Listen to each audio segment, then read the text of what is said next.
हाय दोस्तों, मैं प्रयागराज शर्मा। मैं आज आपको बताऊंगा कि जो भी लेबोरेटरी में इक्विपमेंट होते हैं, कौन कौन से इक्विपमेंट रिक्वायर्ड होते हैं फॉर कंस्ट्रक्शन वर्क के लिए। तो एज पर मूर्त की स्पेसिफिकेशन के हिसाब से आप देख सकते हैं, इसमें लिखा फील्ड लेबोरेटरी सेक्शन 100 में। आप 120 क्लॉज में जाएंगे तो उसमें पूरा डिटेल मिल जाएगा आपको। इसमें क्या होता है दोस्तों कि जो अपना सबसे पहले तो हम क्यूरिंग टैंक बनाते हैं। क्यूरिंग टैंक जो रहता है, लैब जब हम सेटअप करते हैं तो क्यूरिंग टैंक बनाते हैं, और उसमें ताकि हम मोल्ड जो भरते हैं, क्यूब भरते हैं, तो उसकी क्यूरिंग कर सकें। तो इसका जो डायमेंशन रहता है वो 4 मीटर उसकी लेंथ रहती है, 2 मीटर विड्थ रहती है और 1 मीटर इसका डेप्थ रहता है दोस्तों, जो चैम्बर बनता है क्यूरिंग टैंक का। तो और इसके बाद दोस्तों हम इसमें प्लेटफॉर्म भी बनाते हैं। जो प्लेटफॉर्म बनाएंगे वो 10 मीटर का रहेगा और उसकी जो हाइट रहेगी वो 1 मीटर की रहेगी दोस्तों। और इसमें दोस्तों एक चीज़ और प्रोवाइड करते हैं, इसमें 4 रैक्स रखना है हमको। जो लेबोरेटरी बनाएंगे उसमें 4 रैक्स रहेंगे, अलग अलग स्लॉट रहेंगे, उसमें एंगल्स रहेंगे। और जो उसमें साइज रहेगा उसका 800 mm into 900 mm into 375 mm तक का उसका स्लॉट रहेगा। इस तरह दोस्तों आप देख सकते हैं नीचे। इसके बाद दोस्तों ये क्यूरिंग टैंक की इमेज देख सकते हैं किस तरह क्यूरिंग टैंक बनाना है। 4x2x1 मीटर का इसमें साइज दिया हुआ है मूर्त में दोस्तों। इसके बाद आप देखेंगे नेक्स्ट पेज में table 100-2 list of laboratory equipment. तो इसमें वेट बैलेंस जो भी रिक्वायर्ड है वो लिस्ट में दिए हुए हैं कि 500 kg का, 5 kg का, 20 kg का, 500 ग्राम कैपेसिटी का, और इलेक्ट्रॉनिक 5 kg का वेट चाहिए, इलेक्ट्रॉनिक वेट। और इसमें ओवन चाहिए, ओवन इलेक्ट्रिकली ऑपरेटेड जो ओवन होते हैं वो चाहिए।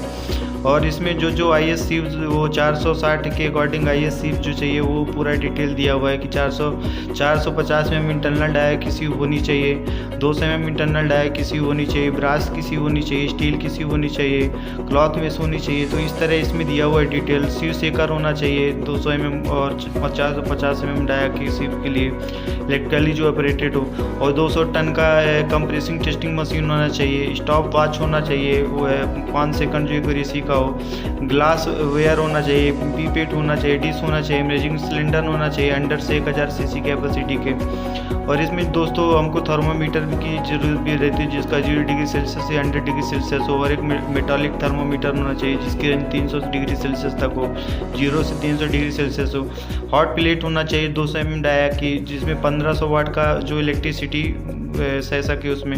और इनेबल ट्रे होना चाहिए, जैसे हम टेक कोड या कि प्राइम कोड की टेस्टिंग करते हैं उसके लिए ये साइज दिया हुआ है कि 600 mm इंटू 450 mm 50 mm का 2 ट्रे होना चाहिए, 450 mm into 300 mm into 40 mm का 2 नंबर्स मतलब इसमें ट्रे होनी चाहिए, 300 mm into 250 mm into 40 mm 2 numbers होना चाहिए।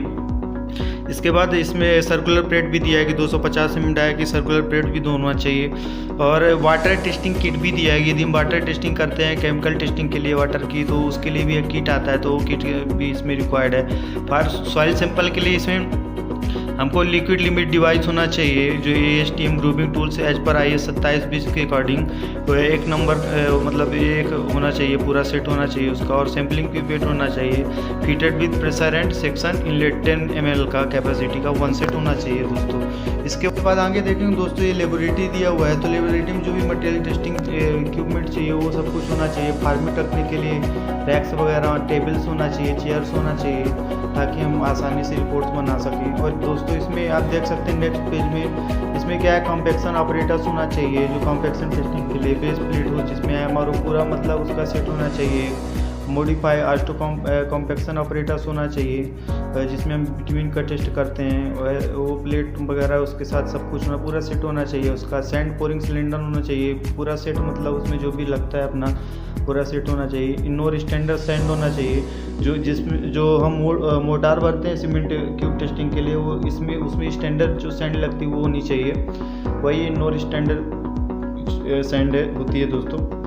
इसके बाद सैम्पलिंग टीन्स भी तो होना चाहिए 100 mm डाया के, और 75 mm हाइट का होना चाहिए कैपेसिटी का। इसके बाद दोस्तों नीचे देख सकते हैं CVR मोल्ड्स होने चाहिए, CVR मशीन होना चाहिए, और उसके जो भी CVR में पार्ट लगते हैं, शॉकिंग टैंक वगैरह, वो सब ड्रॉपिंग रिंग, डायल गेज, वो सब कुछ होना चाहिए, उसका पूरा सेट होना चाहिए दोस्तों। इसके बाद स्टैंडर्ड पेंटेशन टेस्ट की इक्विपमेंट होना चाहिए दोस्तों। न्यूक्लियर मॉइस्चर डेंसिटी मीटर होना चाहिए, स्पेडी मॉइस्चर मीटर कैपेसिटी होना चाहिए केमिकल्स का चेक करने के लिए हमको, जिससे मॉइस्चर मीटर से हम टेस्ट करते हैं, मॉइस्चर निकालते हैं। कन्फाइंड कंप्रेसिव टेस्टिंग ऑपरेटर्स होना चाहिए, लैब में। और इसके बाद for bitumen and bituminous mix के लिए भी दिया है दोस्तों कि बिटुमिनस मिक्स के लिए टेम्परेचर बात मतलब उसमें वाटर बाथ होना चाहिए, पेनेट्रोमीटर होना चाहिए ऑटोमेटिक टाइप में। और इसके बाद एक्सट्रैक्शन चेक करने के लिए बिटुमिन का एक्सट्रैक्शन मशीन होना चाहिए, फिल्टर पेपर्स वगैरह जो भी लगता है पूरा सेटअप होना चाहिए। उसके बाद bitumen laboratory mixer including required accessories 20 litre का होना चाहिए। तो दोस्तों इस तरह आप देख सकते हैं पेज में पूरा डिटेल दिया हुआ कि लेबोरेटरी में हमको क्या क्या रिक्वायर्ड है, क्या कौन कौन सी मशीन हमको रखना जरूरी है लैब में। तो देख सकते हैं दोस्तों इमेज में कि किस तरह लैब होती है, कैसे टेस्टिंग होती है और किस तरह हमको टेस्टिंग करना, कैसे सेटअप करना है लैब का। तो इमेज में आप अच्छी तरह से देख सकते हैं कंप्रेसिव स्ट्रेंथ मशीन वगैरह सब कुछ रखा हुआ है, कैसे सेटअप है और कैसे एक सिस्टमेटिक ढंग से लैब होना चाहिए, अट्रैक्टिव लैब होना चाहिए दोस्तों, ताकि लोग जो भी देखे तो उसको लगे कि हाँ प्रॉपर टेस्टिंग के हिसाब से IS के हिसाब से मूर्त के हिसाब से अपनी लैब जो हो सेटअप है पूरी। इसके बाद दोस्तों आप देख सकते हैं नेक्स्ट पेज में, इसमें देख सकते हैं कि मार्शल का टेस्ट करने के लिए बिटुमिन का मार्शल कम्प्लेक्शन चेक करने के लिए ऑपरेटर्स होना चाहिए, उसका एक सेट ऑपरेटर्स होना चाहिए, विस्कोमीटर होना चाहिए, प्यूरल विस्कोमीटर होना चाहिए, डक्टिलिटी मीटर होना चाहिए बिटुमिन की टेस्टिंग के लिए, softening point ring and ball operators होना चाहिए बिटुमिन टेस्टिंग का, डिस्टेंस रीडिंग थर्मोमीटर होना चाहिए, डिस्टेंट रीडिंग, राइफल बॉक्स होना चाहिए, ऑटोमेटिक और स्पॉट कंटेंट मीटर होना चाहिए, thin film oven test operators होना चाहिए, इसका पूरा एक सेट होना चाहिए, mastic asphalt hardness testing machine होना चाहिए, equipment sand cube welded testing operators होना चाहिए, कोर कटिंग मशीन होना चाहिए 150 mm डायर कोर बीट के साथ, थर्मोमीटर होना चाहिए 100 mm का भी कोर बीट रखना जरूरी है हमको DBMBC को कोर काटने के लिए दोस्तों, वाटर स्टील होना चाहिए, बिकेट नीडल ऑपरेटर्स होना चाहिए, सेटिंग टाइम पता करने के लिए, सीमेंट का मोल्ड होना चाहिए 150x300 mm हाइट के डाया के भी जो मोल्ड आते हैं वो भी होना चाहिए, सिलेंडर मोल्ड और जो क्यूब मोल्ड होते हैं वो भी होना चाहिए दोस्तों। तो 150 mm और 100 mm दोनों के साइज के क्यूब होना चाहिए और 70.4 mm की भी होना चाहिए सीमेंट मोटार क्यूब के लिए। और कंक्रीट परमेबिलिटी ऑपरेटर्स होना चाहिए, high frequency motor cube operator cement testing होना चाहिए, कंक्रीट मिक्सर होना चाहिए 1 MQ का ताकि हम मिक्स डिजाइन कर सकें, फ्लैगनेस इंडेक्स टेस्ट का ऑपरेटर्स होना चाहिए, एग्रीगेट इंपैक्ट टेस्टिंग वैल्यू का, लॉस एंजल ऑपरेशन टेस्ट का होना चाहिए, फ्लोर टेबल होना चाहिए, इक्विपमेंट फॉर स्लम टेस्ट का पूरा सेट होना चाहिए, इक्विपमेंट डिटरमाइन स्पेसिफिक ग्रेविटी का पूरा टेस्ट करने के लिए एग्रीगेट की पूरा टेस्ट उसका सेटअप होना चाहिए, और compression and flexure strength testing के लिए क्यूब का 200 कैपेसिटी का ये भी मशीन रिक्वायर्ड ही रहती है दोस्तों, ये बहुत कंपलसरी रहती है। कोर कटिंग मशीन होना चाहिए 10 सेंटीमीटर डायमीटर का कटिंग एज के साथ, नीडल वाइब्रेटर होना चाहिए लेबोरेटरी में। इस तरह दोस्तों देख सकते हैं आप किस तरह रैक में फॉर्मेट जमे हुए हैं, इस तरह से हमको फॉर्मेट क्या है प्रॉपर तरीके से जमा के रखना पड़ता है ताकि फॉर्मेट हमको आसानी से मिल जाए, कोई भी जाता है तो उसको नाम पढ़ के वो तुरंत फॉर्मेट निकाल ले वहाँ से रैक से। तो रैक में एक प्रॉपर तरीके से हमारा सेटअप होना चाहिए, अलमारी होना चाहिए ताकि हम प्रॉपर डॉक्यूमेंट्स कर सकें, अपना रख सकें।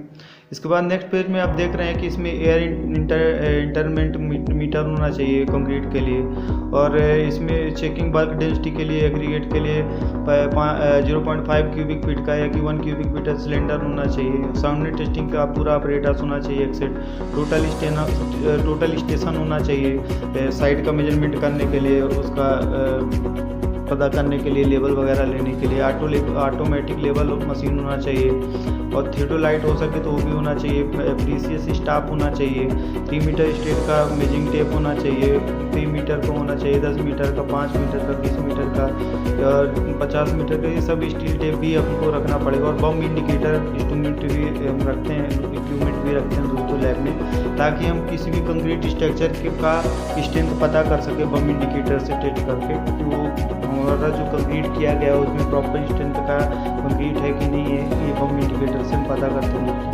तो इस तरह दोस्तों आप देख सकते हैं कौन कौन से इक्विपमेंट रिक्वायर्ड है, इंस्ट्रूमेंट कौन कौन से रिक्वायर्ड है इक्विपमेंट लेबोरेटरी के लिए, तो और उनका सेटअप कैसे करना है, प्लेटफॉर्म कैसे बनाना है। तो दोस्तों ये पूरा वीडियो आप देख सकते हैं। Thank you.